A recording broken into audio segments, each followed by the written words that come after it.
கிறிஸ்துக்கள் அன்பான காலைக்கதை நிகழ்ச்சி நேயர்களே, மீண்டும் இந்த நாளிலும் கூட இயேசுவின் புண்ணிய நாமத்துல உங்களோடு கூட இணைவதில் மிகுந்த மகிழ்ச்சி அடைகிறேன். இந்த நாளும் கூட உங்களுக்கு சமாதானத்தின் நாளாக இருக்கு. இயேசுவின் நாமத்துல உங்களுக்கு வாழ்த்துக்கள் கூறுகிறோம். இன்னைக்கு வருகிற வாக்குத்தத்தம் எங்க இருந்து அப்படின்னு சொன்னீங்கன்னா, சங்கீதம் 125 வசனம். கர்த்தரை நம்புகிறவன் என்றென்றைக்கும் அசையாமல் நிலைத்திருக்கும் சீயோன் பர்வதத்தை போல் இருப்பார்கள் அப்படின்னு சொல்லி வசனம். எப்படி இருப்பாங்கன்னு சொன்னா, அசையாமல் அப்படின்னு சொல்ற ஒரு நம்பிக்கை, ஒரு தைரியமாக இருக்கிற ஒரு காரியமாக இருக்குது.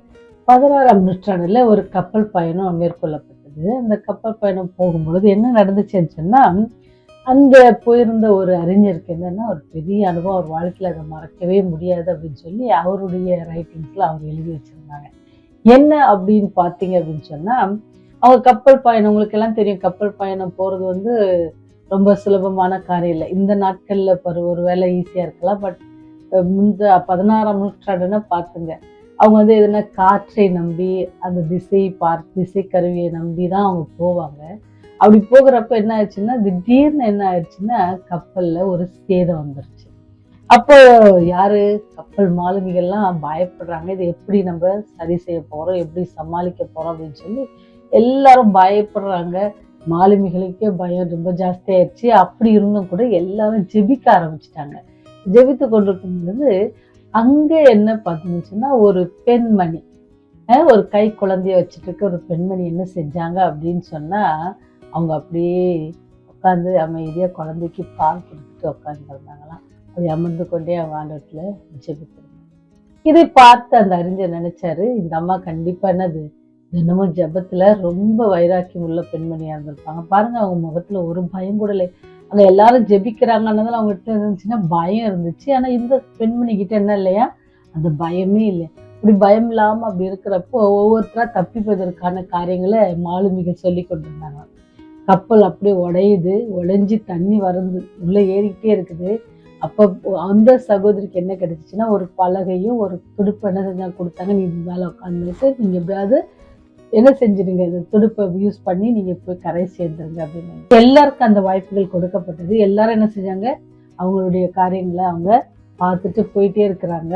ஆனா நீங்க நம்ப மாட்டீங்க, கரையை முதல்ல சேர்ந்தது யாருன்னா அந்த பெண்மணி மாத்திரம். முதல்ல நிறைய பேர் பின்னாடி வந்தாங்க. ஆனா முதல்ல அந்த பெண்மணி என்ன செஞ்சாங்கன்னா, கரையாருங்க. அந்த குழந்தையை வைத்து கொண்டு அந்த பலகையிலே அந்த கைப்பிடிப்பை வச்சு கொண்டு அவங்க என்ன செஞ்சிட்டாங்களா, கரையை செய்தாங்க. அவங்க ஏன்னு சொன்னா, அவங்க ஆண்டவர் மேல் வைத்திருந்த விசுவாசம். உண்மை நம்புகிறவர்கள் யாரும் என்ன செய்வாங்க, சந்தோஷித்து என்னாலும் என்ன செய்வாங்களாம், கெம்பீரிப்பார்கள் அப்படின்னு சொல்லி யார் சொல்லுவாருன்னா, தாவீது பக்தன் சொல்வாரு. அது மாதிரிதான் நம்ம வாழ்க்கையில கூட என்னென்ன காரியங்கள் நடந்தாலும், எப்பேற்பட்ட காரியங்களா இருந்தாலும், சின்ன ஆண்டவர் என்ன செய்வாரு, எல்லா சூழ்நிலையும் மத்தியில ஒரு சின்ன ஒரு துடுப்பாக அல்லது சின்ன ஒரு பலகையாக நம்முடைய வாழ்க்கையில அவங்க என்ன செய்வாங்க, இடைப்படுவாங்கன்றத நம்ம ஒரு நாளும் மறந்துடக்கூடாது. அந்த பெண்மணிக்கு இருந்த அந்த விசுவாசம், அந்த பெண்மணிக்கு இருந்த அந்த தைரியம், நமக்கு இன்னைக்கு வசனம் சொன்னது போல அவங்க எப்படி அசையாமல் நிலைத்திருக்கும் சீயோன் பருவத்தை போல இருப்பாங்க. யாருன்னு சொன்னா, கர்த்தரை நம்புகிறவர்கள். கர்த்தரை நம்புகிறவர்கள் வாழ்க்கையில என்ன பிரச்சனைகள் பெருசா இருந்தாலும் கூட அதை எப்படி சமாளிப்பாங்க அப்படின்னு சொன்னா, சாந்தத்தோட, அமைதியோட, சைலண்டா இருந்து என்ன செய்வாங்களா, அவங்களுடைய பிரச்சனைகளுக்கு வழிகளை அல்லது அவருக்கு அதன் மத்தியில அவர்கள் என்ன செய்வாங்க, சமாதானத்தை அவர் தேடுவாங்க. ஏன்னு சொன்னா, அவங்களுடைய நம்பிக்கை எங்க இருக்குன்னா, அசையாமல் இருக்கிற ஒரு நம்பிக்கை. நல்லா வசதியா இருக்கிறப்ப இல்ல, கஷ்டத்தின் மத்தியிலும் கூட அவருக்கு மேல் வைத்திருக்கிற நம்பிக்கை எப்படி இருக்குமா, சீயோன் பர்வதம் போல அசையாமல் இருக்கும். இவ்வளவு ஒரு பார்த்துங்க, விசுவாசத்தினுடைய ஆண்டவரை நம்புகிறவர்கள், விசுவாசத்துல இருக்கிறவங்களுக்கு எப்படி இருக்குன்னு சொன்னா, அசையாமல் இருக்கிற சீயோன் பர்வதத்தை போல இருக்கணும். யாராவது மலையை நீங்க உங்களால அசைச்சிட முடியுமா, அசைக்க முடியாது இல்லை. அந்த மாதிரியான நம்பிக்கை, அசைக்க முடியாத நம்பிக்கை நம்ம கடவுள் மேல வச்சோம் அப்படின்னு சொன்னா, பெரிய ஆபத்து வந்தா கூட என்ன செய்வாங்க, ஆண்டவர் நம்மை தப்பிப்பார். அப்படிதான் இஸ்ரேல் மக்கள் அநேக ஆபத்துகள், பெரிய பெரிய ஆபத்துக்கள்லாம் வரும். ஆண்டவர் ரொம்ப எப்படி செய்வாங்க, ரொம்ப ஈஸியாக என்னது தப்பித்து வரும். ஏன்னு சொன்னா, அவருக்கு அதுன்னு அற்புதம் செய்து அவருக்கு ஒரு ரொம்ப லேசான காரியம். உங்களுடைய வாழ்க்கையில, என்னுடைய வாழ்க்கையில கூட அவர் அற்புதம் செய்ய காத்திருக்கிறார். அது அவருக்கு லேசான காரியம். ஆனா உங்களுடைய விசுவாசம் எப்படி இருக்குது, நீங்க அவரை நம்புறத காரியம் எப்படி இருக்குது, அது ஒரு அசையாத சீயோன் பர்வதத்தை போல இருக்கிறதா, ஏன் சொன்னா இத்தனை சூழ்நிலை மத்தியிலும் உங்களுக்கே தெரியும் கடல்ல இரைச்சல் சத்தம், நீங்க கொஞ்ச நேரம் கடல்ல போய் நிற்கும்போது எவ்வளவு அலைகள் சத்தம் கேட்குதுங்க. ஆனா அவங்க பிரயாணம் பண்ணும்போது தண்ணியினுடைய அலைகள் எப்படி இருக்கும் அவங்களுக்கு அசௌகரியமா தான் இருக்கும். சிலர்லாம் சொல்லியிருக்கிறாங்க, நான் போனதில்லை ஆனா கேள்விப்பட்டிருக்கேன், ஃப்ரெண்ட்ஸுங்க சொல்லியிருக்கிறாங்க. அவங்க எப்படி இருந்துச்சுன்னா சில நேரம் வாமிட் வரும், சில நேரம் படுக்க முடியாது, அப்படியே ஆடிக்கிட்டே இருக்கும் அப்படிலாம் சொல்லுவாங்க. ஆனா அதன் மத்தியிலும் அந்த குழந்தையோட ஆண்டவர் என்ன செஞ்ச அந்த சகோதரியை அங்க காப்பாற்ற எல்லாரும் காப்பாற்றப்பட்டாங்க.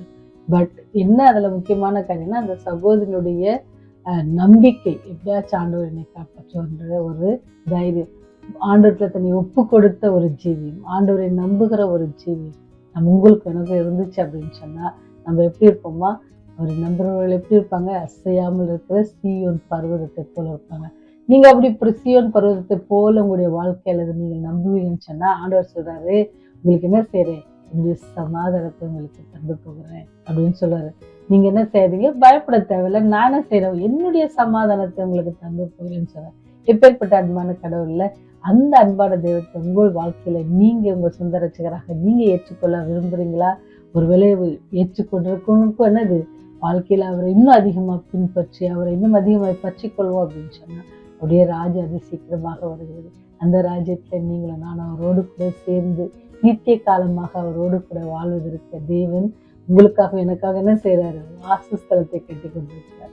அதனால நம்ம பயப்படாம அவர் மேல் நம்பிக்கை வைத்து அவர் மேல எப்படி இருக்கணுமா, அசையாமல் இருக்க சீயோன் பர்வதத்தை போல நம்ம என்ன செய்யணும், அவர் மேல் நம்பிக்கை வைக்கணும்.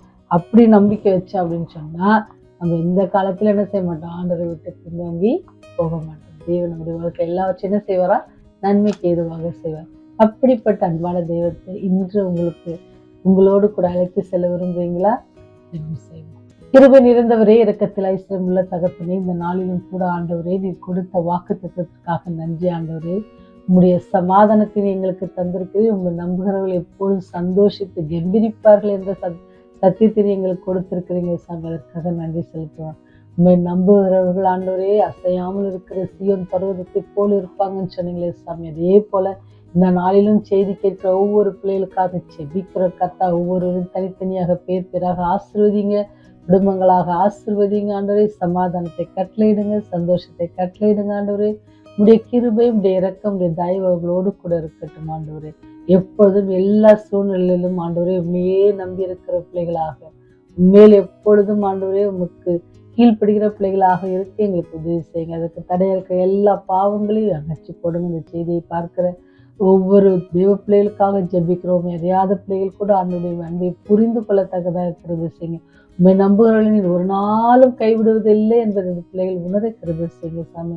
அது கடலானாலும் சரி, நிலத்திலானாலும் சரி, வானத்திலானாலும் எங்க இருந்தாலும் சாமி, இந்த பிள்ளைகளை நீர் கண்ணின்மணி போல பாதுகாப்பீர். உண்மை நம்புகிறவர்களை நீர் ஒரு நாளும் கைவிடுவதில்லை. எல்லா சூழல் மத்தியிலும் அவர்களை வழிநடத்த வல்லவராக இருக்குது என்பதை ஒவ்வொருவரும் உணர கிருபை செய்யுங்க. உடைய ராஜ்யம் வரும்பொழுது ஆண்டவரே நாங்கள் ஒருவரும் கெட்டு போகாதபடிக்கு உடைய நித்திய ராஜ்யத்துல நாங்கள் பங்கு பெறுகிற பாக்கியத்தை நீர் எங்களுக்கு தயவாய் கிருபையாய் தர வேண்டுமா இயேசுவின் வழியை செபிக்கிறோம் ஜீவனுள்ள நல்ல தகப்பனே. ஆமென். ஆமென்.